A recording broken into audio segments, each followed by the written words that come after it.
Je vous emmène dans un des endroits les plus dangereux du monde, une forêt tropicale hostile, impénétrable, à cheval entre la Colombie et le Panama. Le Darien est l'unique point de jonction entre l'Amérique du Sud et l'Amérique centrale.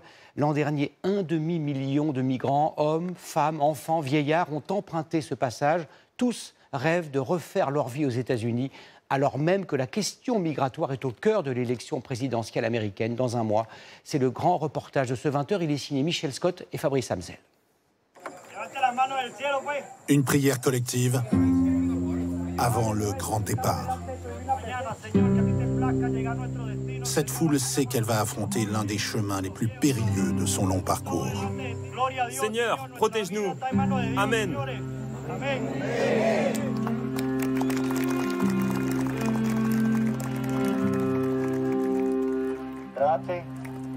Soyez sûr d'avoir assez de nourriture. Attention s'il y a des diabétiques, des asthmatiques. Ces candidats à l'exil, venus de tous les coins du monde, vont affronter le Darien.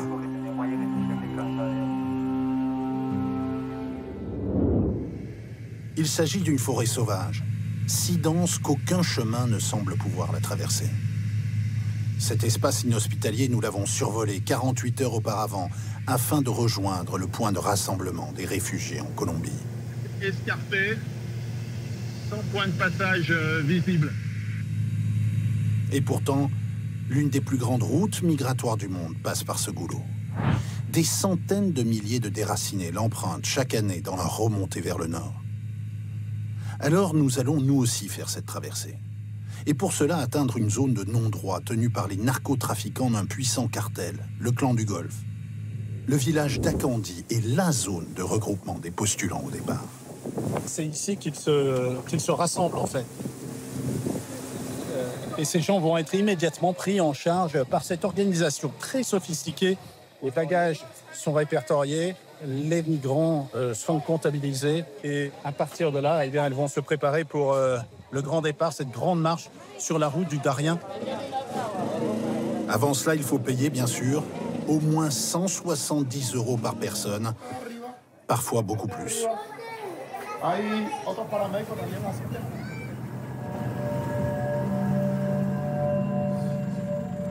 C'est donc en pleine nuit que nous sommes convoyés vers le lieu du rendez-vous. Une hacienda située à l'orée de la forêt. Il y a Jennifer et Andrea qui fuient le Venezuela avec leurs 3 petites filles. Allez, on mange quelque chose. Il y a des Péruviens, des Haïtiens. Il y a même ce trio de Camerounais, loin, très loin de leur Afrique natale. 5 mois que vous êtes partis d'Afrique. Oui, d'Afrique. Et dites-nous un peu, vous êtes passé par où pour venir jusqu'ici? Par la mer. Nous avons pris la mer. Vous avez pris la mer, vous avez traversé l'Atlantique. Oui, d'accord. Et ensuite, vous êtes passé par quel pays? Nous passé par le Brésil, la Colombie, le Pérou. Ouais. Oui. Le Brésil, la Colombie, enfin, le Pérou, la Colombie. Brésil, Bolivie, Pérou, la Colombie, où nous sommes actuellement. Vous allez le plus loin possible. Le plus loin possible. Peut-être jusqu'aux États-Unis. Peut-être jusqu'aux États-Unis. Bon, on ne sait pas, mais le plus loin possible. Plein de rêves, jusqu'à l'inconscience.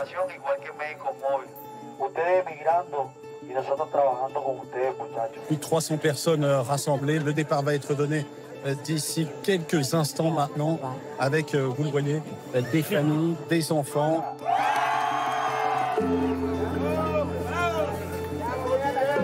À l'aube, le top est donné.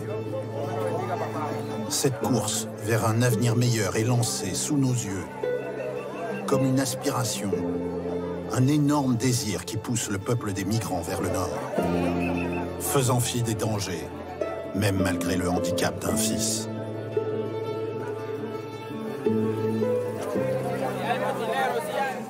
Les mochileros, des porteurs en t-shirt bleu numéroté, offrent leur service pour ceux qui peuvent payer.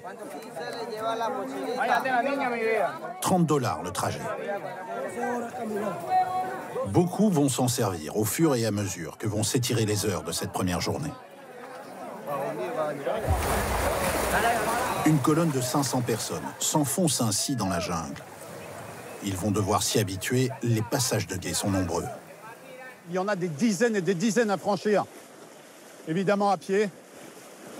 Et tous ces gens, pour l'instant, parviennent à avancer sans mal, mais on n'en est qu'au début. Très vite, les premières difficultés apparaissent. Sacs déchirés. On met un peu de scotch. Des torrents de plus en plus compliqués. Des enfants déjà épuisés.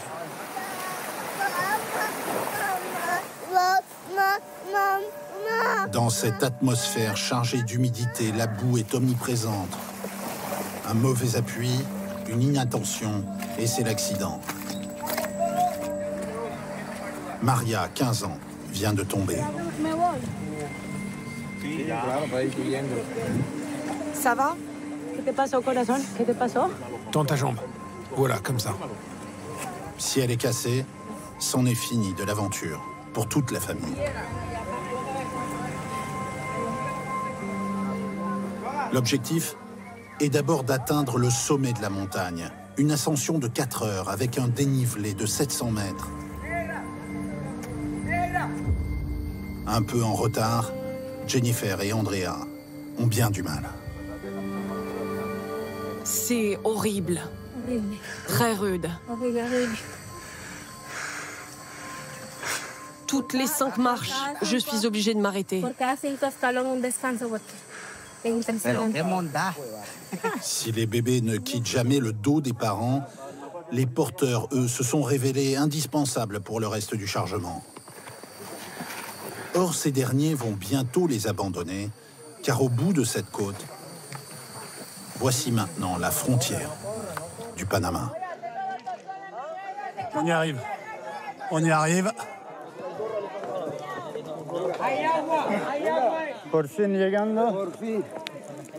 À partir de ce point, ils quittent l'Amérique du Sud et pénètrent en Amérique centrale.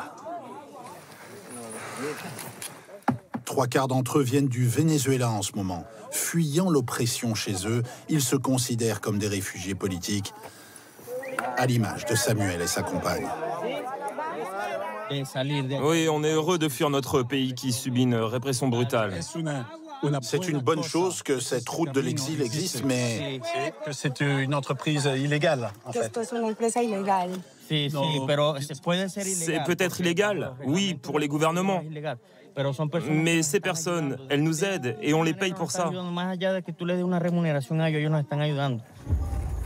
or, à partir d'ici, plus de guides, plus d'aide aucune. En entrant sur le territoire panaméen, les marcheurs sont désormais livrés à eux-mêmes. C'est une route qui est beaucoup plus périlleuse encore que celle qui se trouve côté colombien. Car ici, il n'y a plus la protection des membres du gang. Au pied du versant de cette cordillère, un nouveau cours d'eau. Il va falloir le suivre sur plus de 20 kilomètres. Alors on protège ce qu'on a de plus précieux, les passeports, les billets de banque. Et l'épuisante progression reprend. Pour Andrea, il ne faut rien lâcher.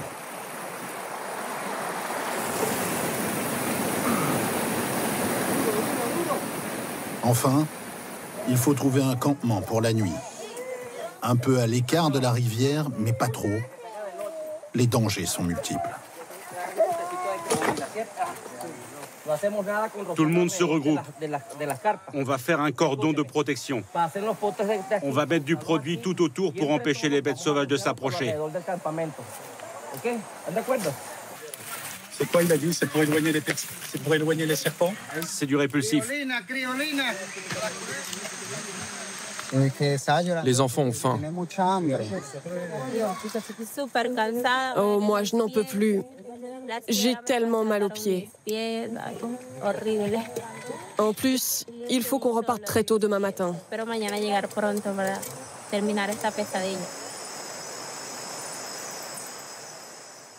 Et vous le voyez, le campement est remballé très rapidement. Chacun empaquette ses affaires sans perdre une minute, car dès les premières lueurs du jour, c'est-à-dire 6 heures du matin, il faut reprendre le chemin, car la route est encore très très longue. Il y a 1 à 2 journées de marche avant de sortir de la forêt du Darien.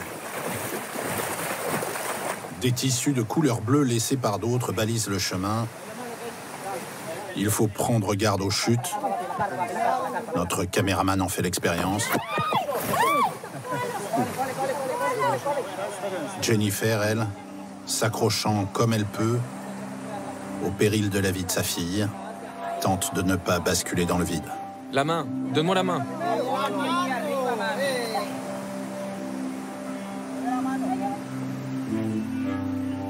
Oh là là, j'ai eu peur.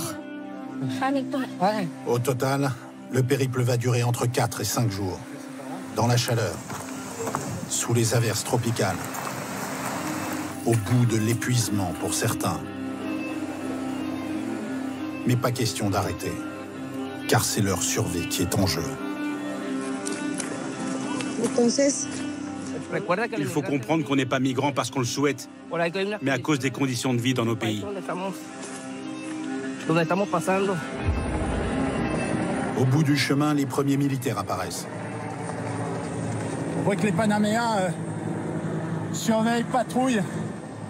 Ils patrouillent, oui, mais impossible d'arrêter ce flot quotidien qui débouche de la forêt. Malgré la nouvelle volonté de bloquer cette vague migratoire. Pour ceux qui ont vaincu le Darien, c'est le soulagement. Les autorités se contentent encore pour l'instant d'enregistrer les identités avant de les laisser repartir, car tous le savent, le Panama n'est qu'une étape. Il reste 5 pays à traverser avant de rejoindre les États-Unis. Aux dernières nouvelles, Jennifer et Andrea ont atteint le Mexique, d'où ils nous envoient 7 photos. Sur leur visage, l'inquiétude, mais l'espoir aussi, car ils touchent presque au but.